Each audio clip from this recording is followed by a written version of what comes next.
Assalamualaikum warahmatullahi wabarakatuh. Alhamdulillah, alhamdulillahi rabbil alamin. Assalatu wassalamu ala asrafil anbiya'i wal mursalin, sayyidina wa maulana Muhammad. Ashhadu an la ilaha illallahul malikul haqqul mubin wa ashhadu anna Muhammadan abduhu wa rasuluhu was-sadiqul wa'dal amin. Allahumma sholli wa sallim wa barik wa karim ahzanul nabil karim ihdinil ladzi min jamalika wa innal ladzi min jalalika wa innahu min kitabika wa tahirin wal mujahidina amma ba'du ibadallah wa ittaqullah.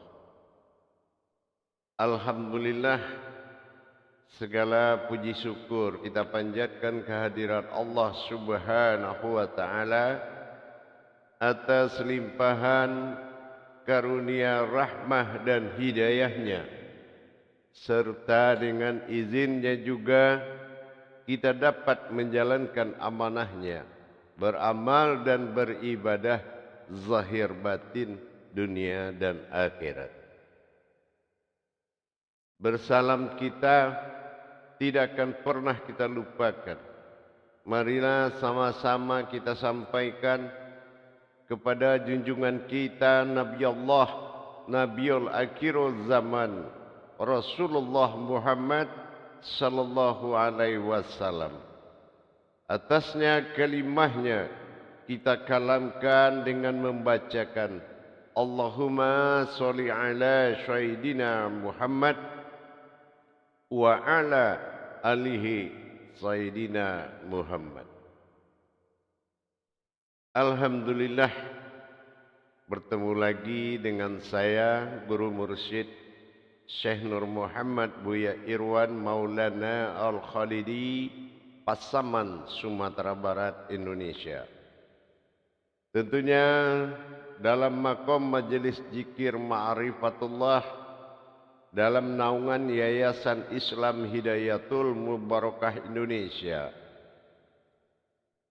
Wabil khusus dalam wadah syiar yang kita banggakan, saluran amanah kepada seluruh umat, yaitu YouTube Buya Pasaman Timur, yang insya Allah selalu berbagi wawasan dan ilmu pengetahuan, insya Allah. Alhamdulillah, para kaum muslimin dan muslimat, jamaah dimanapun berada, rahimakumullah.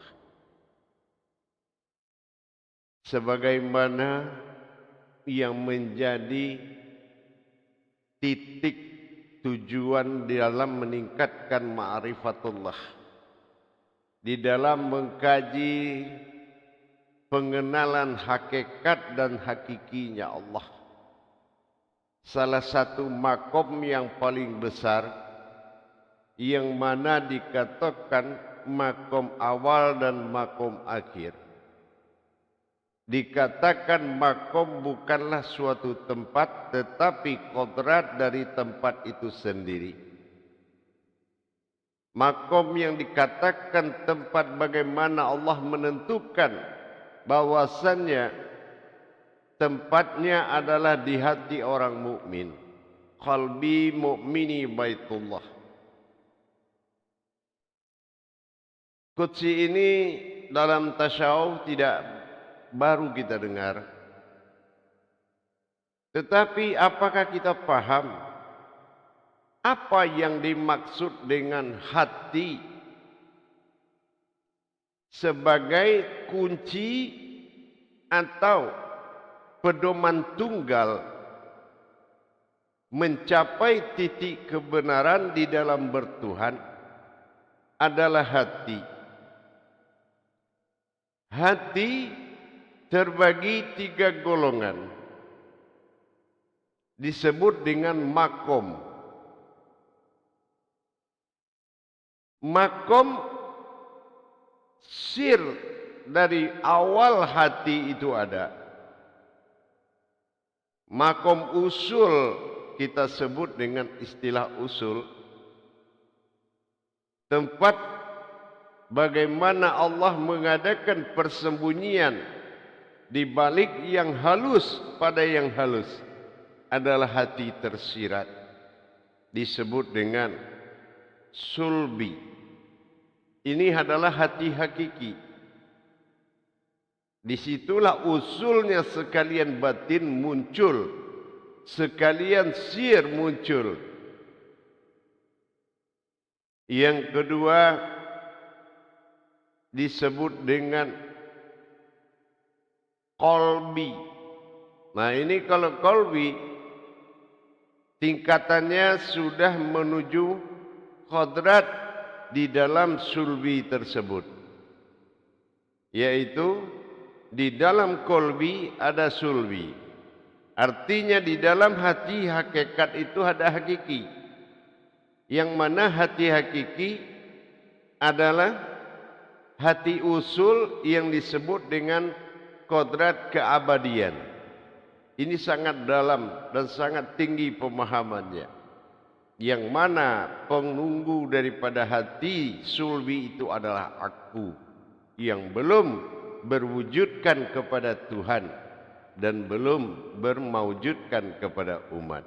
Nah, ini dinamakan dengan sulbi.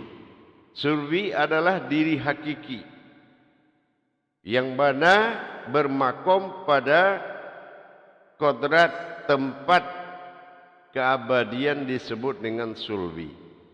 Kalau dia sudah mengangkat kepada qalbi, maka telah bersifat aku pada sifatku. Ini dinamakan dengan sulbi. Nah, sulbi atau qalbi. Nah, kalau qalbi ini dia sudah menuju kepada hakikat. Apa yang dikatakan qalbi yaitu kesempurnaan batin. Kesempurnaan batin. Tapi kalau sulbi asalnya batin. Nah, ini ya. Tapi kalau qalbi itu adalah kesempurnaan dari batin. Qalbi. Ada kata bi yang disebut dengan sir. Ya. Bi. Nah, disebut itu perpaduan di antara sulbi dan qalbi mendatangkan kodrat sir atau rahasia. Dan ini adalah maujud dari qalbi dan sulbi. Ini disebut dengan qalbu. Yang mana qalbu menempati kodrat. Ya, kodrat kadar-kadar Allah. Nah, gitu. Jadi di sini penampakan Allah menjadikan hati bukan untuk siapa-siapa, tetapi untuk dirinya sendiri. Dia tempati hati yang dia buat, dia wujudkan hatinya dan berwujud dia pada hati. Ini dinamakan qalbi, sulbi dan qalbu. Maka dikatakan dalam, kita lihat dalam sir tajalli kasrah alif sampai ya. Dimulai dengan alif, diakhiri dengan ya. Inilah alif, sir terlihat, natijah tidak terlihat, menandakan 2 titik pada ya, zahir batin, qalbi dan qalbu yang berwujud kepada sulbi. Sulbi adalah wujud keumatan, kewujudan. Jadi sifatnya dia tempat, tetapi dia menjadi kiblat. Dan dia adalah menjadi panutan. Qalbu, qalbi, dan sulbi. Dengan demikian, kita mulai memahami. Jadi dikatakan sifat hati ini mukazabal fu'adu marwa. hati itu tidak bisa berdusta. Mulai dari sulbi, masa aku dalam alam abadi, berwujud kepada sebuah diri bernama aku, dan akan berwujud aku pada sebuah tempat bersifat aku dalam wujud zat, disebut qalbi. Qalbi ini telah terjadi dua kodrat, fi zat dan fi sifat. Nah, ini menandakan ada dua kodrat. Ya, ada kodrat zat asal usul, kodrat sifat hayat. Nah, ini berasal dari sulbi tadi. Maujud pada qalbi dan bermaujud pada qalbu. Di qalbu maka kita lihat ada persembunyian tiga kadar. Qalbu adalah perwujudan bara'ah alif domah u, himpunan dari rahasia. Ini namakan qalbu. Nah, jadi ada qalbu ini bersifat, qalbu mini, ala fisifatun, ala kabatun, wa fil qalbi alal kalab, dan wa fil qalbi alal kabatun. Nah, ini fuadun. Jadi kalau kita sudah berkodrat, maka dia memiliki kemampuan. Ada dengan kelemahan, kelalaian, dia akan bisa menimbulkan kelemahan. Wa fil qalbu alal qalabun. Ini disebabkan orang itu akan selalu lalai apabila telah diisi hati itu dengan kehendak keduniaan, diisi dengan hal-hal yang batil kepada Allah. Hati ini dibuat Allah untuk Allah. Kenapa harus ada yang lain di dalamnya? Nah, yang kedua, wa fil qalbul ala kabatun. Nah, ini kadang tidak berfungsi hati itu di kadar. Kadarnya tidak menunjukkan sinyal lagi. Sinyal kepada kodrat usul dirinya, qalbi dan sulbi. Nah, ini tidak bisa dia memberikan sinyal kepada qalbu. Nah, yang diharapkan adalah wafil qalbun alal fuadun. Nah, ini yang diharapkan. Hati yang fuad berarti hati yang ada menunggunya. Hati yang ada di dalamnya, bukan hati yang kosong, fuadun. Jadi dengan demikian, makom ketuhanan, wujud dan maujud pada makom, aku keakuanku, dan wujudku pada keumatanku. Ini disebut dengan makom. Keabadian disebut dengan sulbi. Inilah usul dari diri yang mewujud kepada qalbi. Asal usul adalah diri.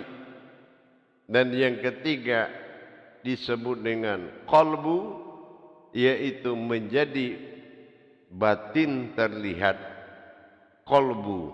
Nah, inilah disebut dengan bara'ah alif doma'u, menandakan hati sir, tubuh rahasia, menjadi kiblat bagi sekalian alam dalam masa qalbi, menjadi asal bagi sekalian alam dalam masa qalbu, dan usul bagi sekalian alam dan makhluk dalam masa sulbi.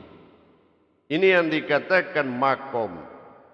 Jadi kalau kita sudah tahu makom ketuhanan pada diri, makom pada diri disebut sulbi, yaitu dengan adanya keabadian. Sulbi, ya, di situ ada sin, alif, domah, ubi. Nah, ini yang dikatakan aku atau min. Yang kedua qalbi. Nah ini ada kesempurnaan batin. Kesempurnaan batin ada dua kodrat. Asal menjadi fi zatin dan usul menjadi fi sifatin. Nah ini dua, zat dan sifat. Asal usul. Nah ini dinamakan qalbi. Wujudnya adalah penampakan zahir. Nah yang ketiga adalah qalbu. Nah qalbu ini berwujud dan bermaujud. Nah kalau dia bermaujud, ini dia akan berkodrat sebagai panutan rahmatan fil alamin. Dia adalah junjungan dari sekalian alam. Tapi kalau di qalbi dia Rabbil alamin, di sulbi dia amin. Nah ini adalah makom dari aku, keakuanku dan keumatanku. Ini yang dikatakan makom. Jadi manusia adalah makom, bukan sebuah ciptaan, tetapi sebuah makom, yang mana makom itu adalah Baitullah, batinnya Allah. Baitullah, batinnya Allah. Sulbi, kalbi, dan qalbu. Nah ini yang dikatakan adalah syiah atau kunci. Penempatan seluruh titik pandangan dan titik rasa, puncak kebenaran dari sekalian pandangan dan rasa, gerak semua berasal dari hati. Hati inilah yang menjadi wujud dari alif. Baik alif yang bersifat natijah, baik pun alif yang bersifat aftar, terlihat dan tidak terlihat. Yang tidak terlihat dan terlihat, dia ada pada wujud ya. Ini yang disebut ya. Ya, kun fayakun. Faya yaitu batin rahasia. Jadi ya ini adalah himpunan dari segalanya. Makanya ya itu menjadi junjungan wasilah menuju Tuhan. Inilah yang dikatakan qalbi, qalbu dan sulbi. Usul dari kalbi itu adalah sulbi. Kalbi itu adalah fisifat dan fizat asal usul. Dan kalbu adalah wujud dari asal usul. Nah ini yang dikatakan dengan iya. Jadi kalau yasin, namanya kalbi hidup. Ya, kalbi hidup. Nah dengan demikian manusia adalah sebuah askor, sebuah titik temu antara umat dan Tuhan sebagai kiblat Baitullah. Manusia adalah kiblat Baitullah, keumatan dan ketuhanan, wujud dan yang bermaujud. Inilah manusia sebagai batin yang nyata, an-nas. Insyaallah mudah-mudahan dengan adanya kita mengenal 3 tingkat makom qalbi, sulbi dan qalbu, berarti kita telah belajar mengenal 3 kodrat hati. Insyaallah mudah-mudahan bisa menjadi pedoman bahwasanya hati adalah tujuan pertama. Mukazzabal fuadu marwa. Hati adalah kodrat yang tidak bisa berdusta. Kalau kita berdusta menyimpan di hati, maka artinya kita telah menimpatkan dosa itu. telah menempatkan dosa itu di sisi Allah. Karena hati yang berilmu itu rumahnya Allah. Qalbi mu'mini baitullah. Insyaallah. Makanya Rasulullah sallallahu alaihi wasallam telah mengatakan apabila dalam diri manusia rusak segumpal daging, maka rusaklah semua dirinya. Dan daging itu adalah hati.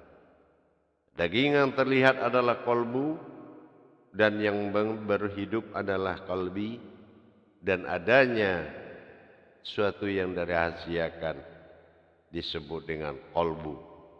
Nah, dinamakan dengan sulbi. Itu sesuatu yang dirahasiakan. Jadi dengan kita telah mengenal 3 makom pada diri, maka wujud dari 3 makom ini adalah sebuah hati yang disebut dengan iya.